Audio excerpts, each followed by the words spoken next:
Hello, everyone. My name is Jonah Cronus, and I am the Member Experience Specialist for ASIST. And I'm here today with Jelina Haines, who has agreed to chat with us about their experience and their time in ASIST. Welcome, Jelina. Thank you very much, Gina. It's a great pleasure. Great, great. Well, all right. So let's go ahead and start off with a quick introduction. So if you don't mind, would you mind just telling us who you are and where you're from? I'm Jelina Haines. I was born in the Philippines and migrated to Australia back in 1997. So it's quite a long time already. So I'm my background is kind of multidisciplinary. So I have a background initially as a visual art designer and then heads on to studying more on archival and preservation management and then more studies in business information management and arts and cultural management, and then my PhD. So that's how. Um, During that time, I become involved with some community as well, in predominantly with indigenous communities. So I spent half of my life working as a volunteer with the indigenous community, and then managing various projects, predominantly in the arts, but I kind of combine the information sciences around it. So um, many projects that involve, I think, during the time, 21 years I have in the community, I manage around 59 minor projects, five major projects, and also three international projects that includes ASIST as well. Thank you. Yeah, great. Thank you so much for allowing us to get to know you. And we'll go ahead and start off with some questions. So, in one or two sentences, how would you define information science, and what is your elevator pitch for information science? I'll bring it in under in the indigenous context because that's my expertise on that side. So if I would define information science in the indigenous context, involves the study and application of information management, of course, technology, because that's what my combined on that side when I did my PhD, and system to support the preservation, dissemination, and also ethical sharing of the knowledge and cultural heritage. This field emphasizes the information of respecting indigenous ways of knowing and also the data sovereignty, the ethical working of the indigenous community, the co-design aspect of it, and the use of indigenous data that it's kind of according to the protocols of the communities, because every community is quite different. So you have to really tailor your in the information science on that side and the context of how it's applied to the community. So it aims to empower indigenous communities, not just you as a researcher, but you have to put yourself in the as not a kind of a leader figure. You have to work alongside with them, providing them with the tools and resources, but not kind of what I call it, imposing your own ideas to manage the information in a manner that aligns with their cultural values and practices. So, uh, elevator speech. That's thinking, but I think I already said it in terms of working alongside in the community. Um, I always make sure when it comes to pitching my ideas, I have to work with the elders, get permission when it comes to working with them, not you imposing your ideas, as I said before. Um, Work alongside ethically and respectfully.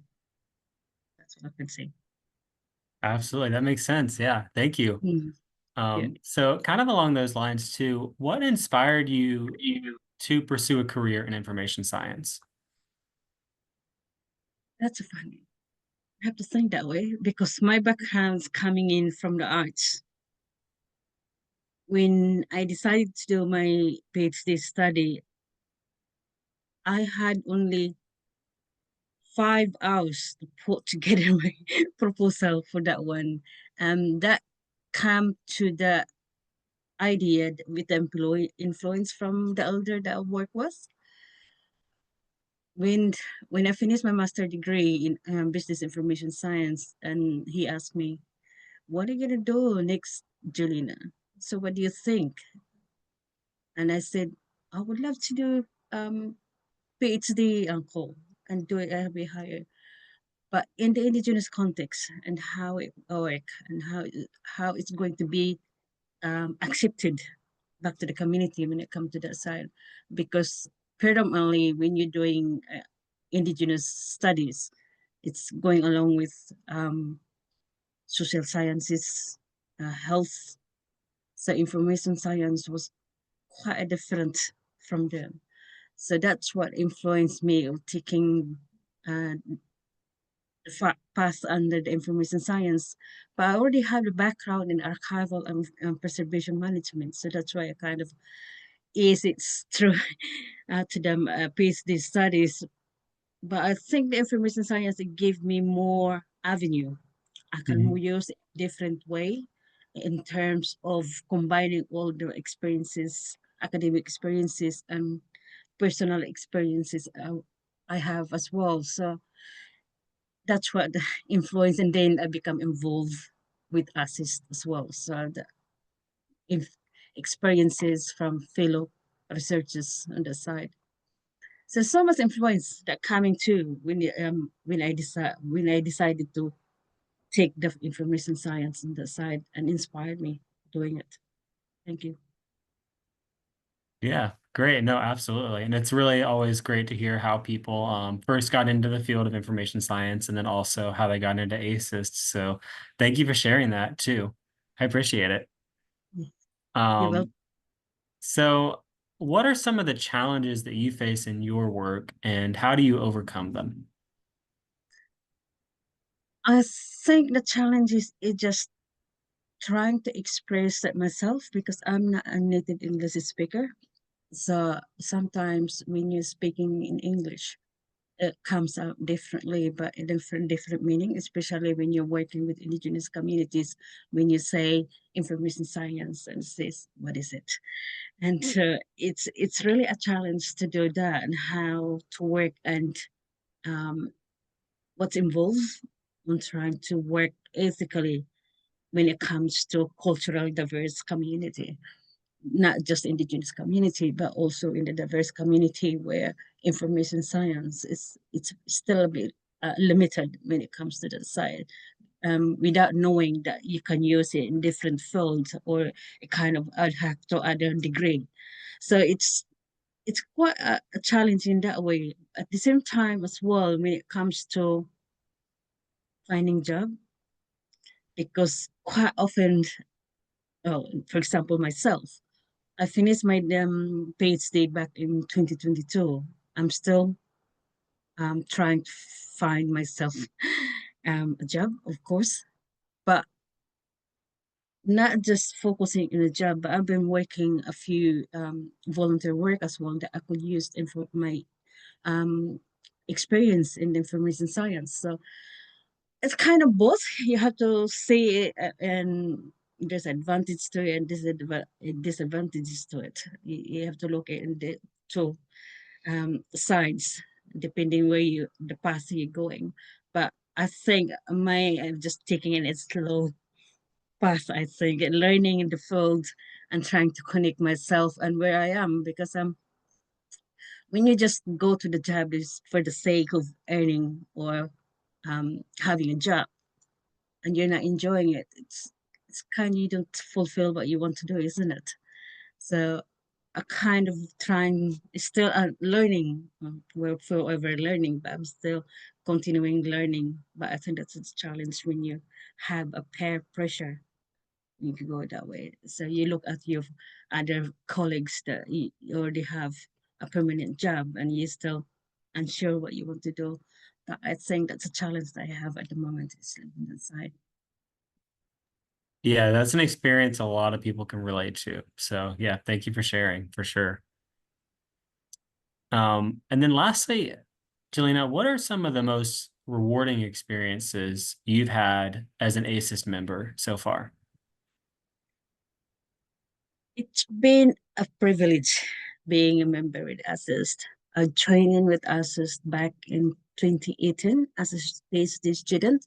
That's how I got into um, ASIS through my supervisor when she introduced me to it. Um, and then I have the opportunity to attend my first ASIS in annual meeting in Vancouver, where I have my elder with me as well. We traveled together, one of the auntie, and that was my first experience I attended. I think that the atmosphere of it, the friendliness, everybody trying to help you, especially if you're a newbie, a first attendee. So everybody helps you. But I think that's the time when I got involved in leadership as well. Um, I did review a few papers as well before I get into that. But when you first time, you don't know what you're doing. So it was an opportunity that I was given the opportunity to review some papers. Also attended the Access to Vancouver and presented two papers and received two awards from it, which is quite interesting. And that's what I kind of roll into different role with Assist and the support. Lydia always supports every time I email her. What if I if I got stuck on something else and okay, I have to email Lydia and Kathy and all the stuff, previous stuff that Assist had before. It's been a good family, well, as I say on that side. It's a good family. It's still kind of what do you call it? Um, that close knit supports with us. I don't know about others, but this is just how I feel. But that closeness with members, I think, and I think that's why I stay on the leaderships, took on different roles. I think when getting higher on my leadership, I took on the liberty to manage some. It used to be SIGDL, SIG digital libraries, but it's changed now. But that was back in COVID time where everyone just really quiet and kind of slowly losing the interest and not responding anything on just back then assets had just become quiet. So that was a time that I kind of really managed the digital libraries SIG area, and then it comes to SIG Vis, which is that's been merged now with other ones. But it's been a great experience. Now I'm going to turn another role next annual meeting, so that will be an interesting one. But I really appreciate the opportunities that has been given to me. Well, thank you for sharing. Yeah, we're very thankful for your leadership in ASIS so far. And yeah, especially thank you for sharing on one, the benefits of being an ASIS member, but then two, highlighting some of the really fruitful and impactful moments during the annual meeting too. We have our annual meeting coming up in November, and so that's a great way to really get the word out about it and yeah, share how it's really can be valuable to those in the information science field. Mm. It's a pity I can't attend the annual meeting. It's been, as I said previously, it's a time or an event that you have to be prepared with, not just on financial side, but I think the travels. Australia is in the other side of the world. It's 22 hours flight from Australia to USA, so it take a long time. But at the same time, apart from that, I think if I have the opportunity to attend, I would love to attend every annual meeting if I could, because it's just a different atmosphere. I attended the online we have before during the COVID time, and also the in-person event. It's quite different atmosphere. You have everybody, all the when you're in the leadership, you know all the members they in assets and you get familiarized with the faces as well, especially if you work in different chapters and SIGs, which is as I am taking different roles within the SIGs. So you get to know everybody, and some of the um, veterans that's in ASIS. Some of them I use them in my reference in my PhD studies. So it's a different. I think annual meeting in person it's quite different, uh, considering that you have to kind of the put aside the expense that goes with it, but it's just the atmosphere, the support that you receive from the members, co-members, colleagues, and fellow students as well. I tend to work closely with the students, masters and PhD students, because I went through the same thing with the challenges. So I tend to help them more and mentor, which is that's the one I did when I introduced the Hindas project, the CDL. So that, which is we mentored about five PhD students, and now they're taking leadership roles within the assist, which that's a good thing. Well, yeah, thank you. And well said too. Well said about the annual meeting and yeah, the virtual meeting coming up. And we invite anybody listening to definitely check out those opportunities that are Mm. available coming up in November and December.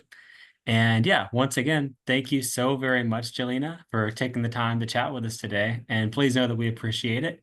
And lastly, to all of our members or non-members watching, we hope you found this helpful. And stay tuned for future installments of Member Spotlight. Thank you. Thank you, Jonas. Bye.